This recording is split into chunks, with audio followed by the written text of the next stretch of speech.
Bismillahirrahmanirrahim. Assalamualaikum warahmatullahi wabarakatuh. Perkenalkan, nama saya Herviki Aji Praditya dengan NIM 241367004 dari Prodi D4 RPL Teknik Otomasi Industri Politeknik Negeri Bandung. Di sini saya akan mempresentasikan tugas dari mata kuliah Sistem Kendali Proses dengan judul Tuning Control Cascade Level dan Flow.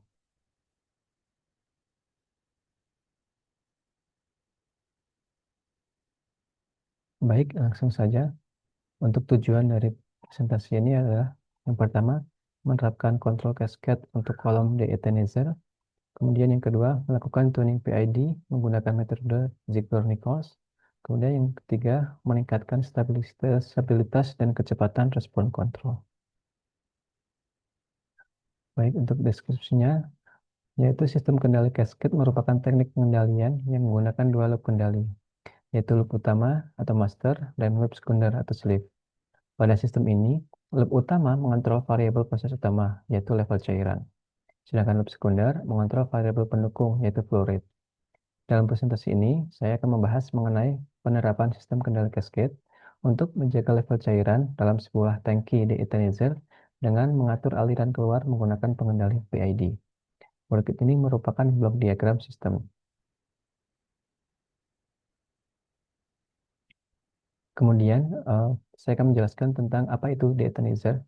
De-ethanizer kolom adalah alat pemisah senyawa C1 dan C2 dari C13 berdasarkan perbedaan titik didih.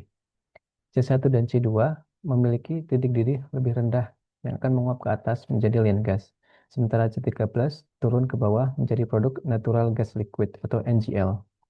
Nah, untuk menjaga agar level gas tetap stabil pada nilai yang diinginkan, digunakan sistem kendali cascade atau level indicating control atau PID ini nanti berperan sebagai master pengendali primer dan flow indicator control atau PI sebagai slave untuk pengendali sekunder. Tujuannya untuk menjaga level tetap pada set point dan menghasilkan produk sesuai spesifikasi.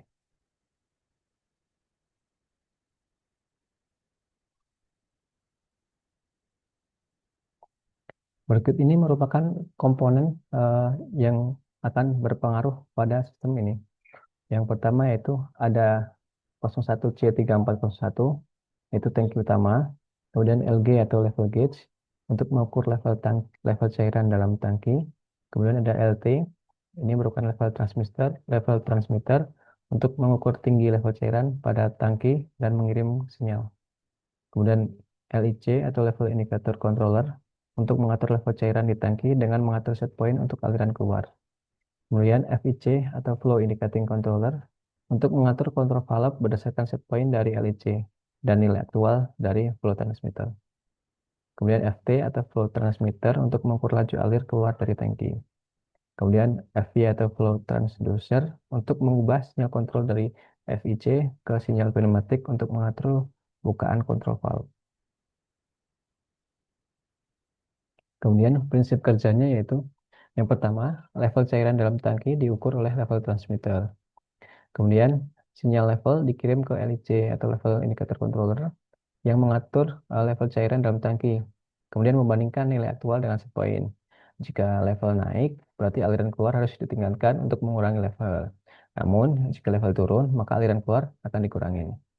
Kemudian LIC akan menghasilkan set point untuk FIC yang mempresentasikan flow rate yang dibutuhkan untuk menjaga level.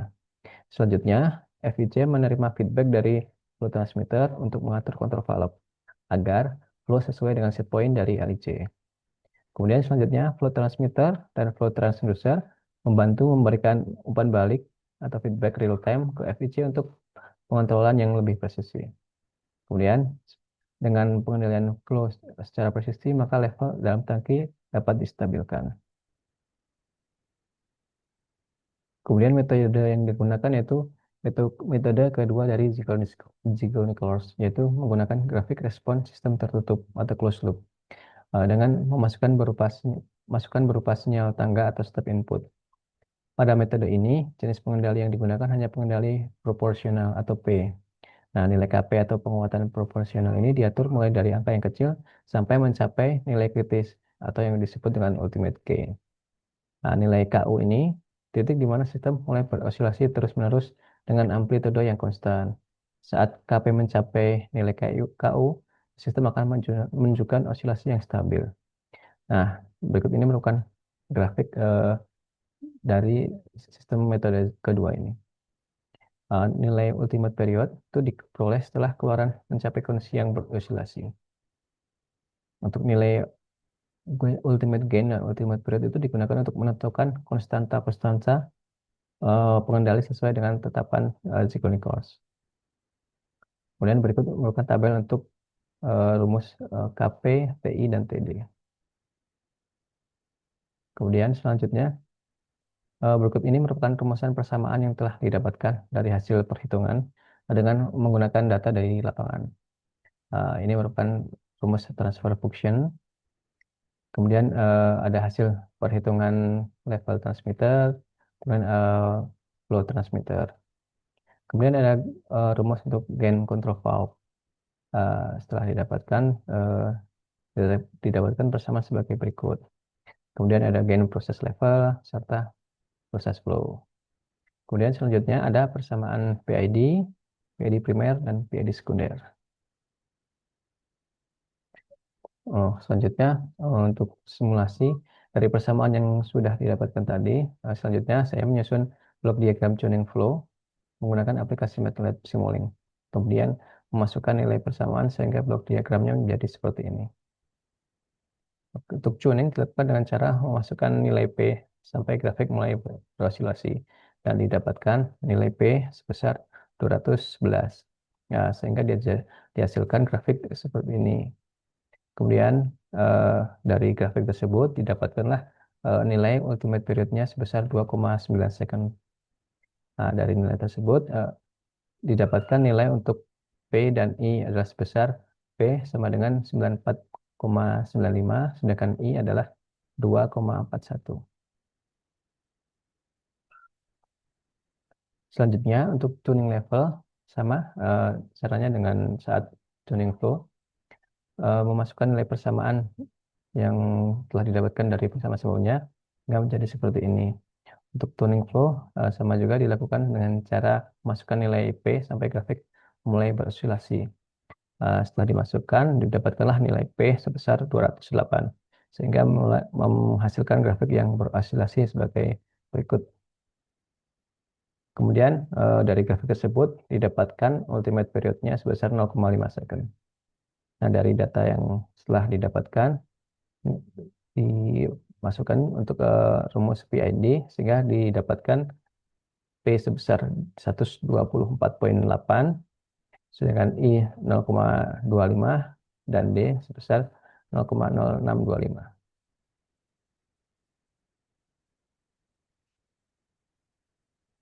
Kemudian berikut ini merupakan cascade flow dan level. Berdasarkan grafik respon sistem tersebut, terlihat bahwa sistem memberikan respon yang cukup cepat. Kemudian waktu yang dibutuhkan untuk sinyal baik dari kondisi awal ke sekitar 90% nilai akhir atau rest time sebesar 1,8 detik. Selain itu, terlihat adanya overshoot sebesar 8%. Namun, sistem ini perlahan kembali stabil dan mencapai kondisi steady state untuk waktu sekitar 8 detik.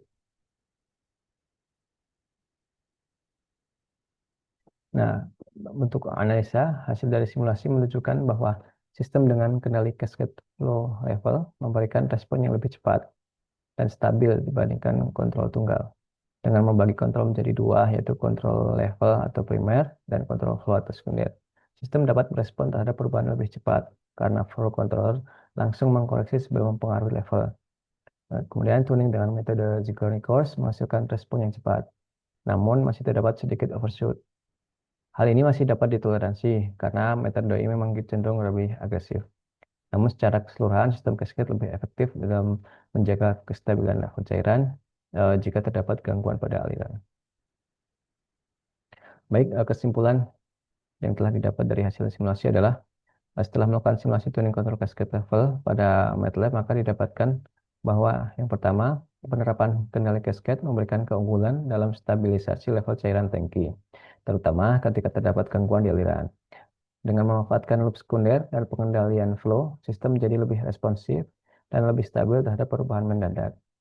Yang kedua, hasil dari tuning yang telah dilakukan dengan menggunakan metode 2 Zigonic Force, diperoleh nilai PID dan PI yang didapatkan respon yang cepat, tapi ada overshoot pada sistemnya.